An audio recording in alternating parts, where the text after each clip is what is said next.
Here I have Crosscall Core M5, and today I'm going to show you how to enable Portable Hotspot on this device.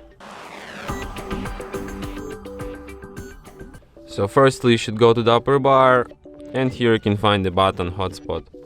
So just by tapping on it you can switch the hotspot.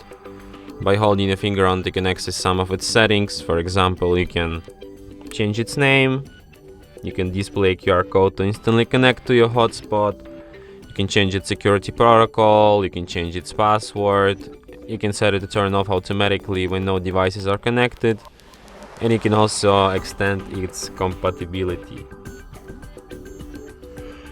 So yeah, and that's it. Thanks for watching.